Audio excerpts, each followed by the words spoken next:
Find dimensions of force. तो force को ऐसे लिख सकते हैं हम, फोर्स को हम लिख सकते हैं मास इनटू एक्सीलरेशन। तो एक्सीलरेशन क्या होता है, तो एक्सीलरेशन को हम क्या कैसे लिख सकते हैं, मास हम मेजर करेंगे केजी में एंड एक्सीलरेशन को हम मेजर करेंगे मीटर पर सेकंड स्क्वायर। तो जब भी डायमेंशन निकालने का बात आता है, तो डायमेंशन अगर हम इसको एफ लिखते हैं, कैपिटल एफ, तो ये कैपिटल एफ को डायमेंशन में केजी को कैसे लिखेंगे, केजी को लिखेंगे m1 यानी मास 1, एंड जो हमारा लेंथ है तो लेंथ को लिखेंगे एल से, ये मीटर है ना, तो हो जाएगा L1, और ये क्या है तो सेकंड है, तो सेकंड क्या इनवर्स में है, तो इसको ऊपर लेके जाएंगे तो क्या हो जाएगा T-2।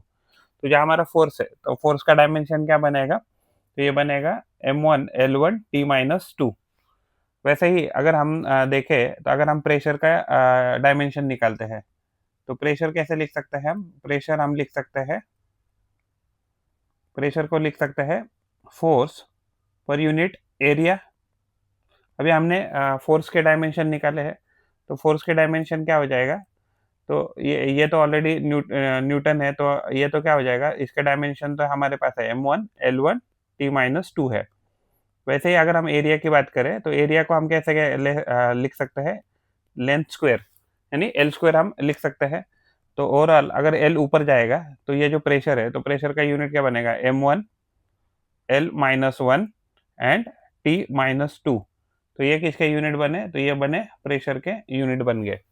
वैसे ही अगर हम डेंसिटी डेंसिटी के अगर यूनिट लिखते हैं, मान लीजिए अगर डेंसिटी है, तो डेंसिटी को क्या लिख सकते हैं हम, डेंसिटी को हम लिख सकते हैं मास डिवाइडेड बाय वॉल्यूम। तो अगर ये मास है, तो मास किस में हम मेजर कर रहे हैं, तो ये केजी में हम मेजर कर रहे हैं, और वॉल्यूम जो होता है वो मीटर क्यूब में होता है। तो अगर हम वैसे डेंसिटी जो है, तो इसको हम डी डी लिख सकते हैं।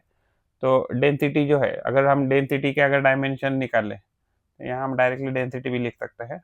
तो डेंसिटी जो है, तो उसके अगर हमने डायमेंशन लिखने लिए, तो केजी क्या है, यानी कि मास 1 है, कैपिटल एल में लिखना चाहिए, एंड एल एल कितना है, तो L-3 है, एंड जो टी है, तो इसमें टी टर्म नहीं होता, इसलिए क्या हो जाएगा T⁻0।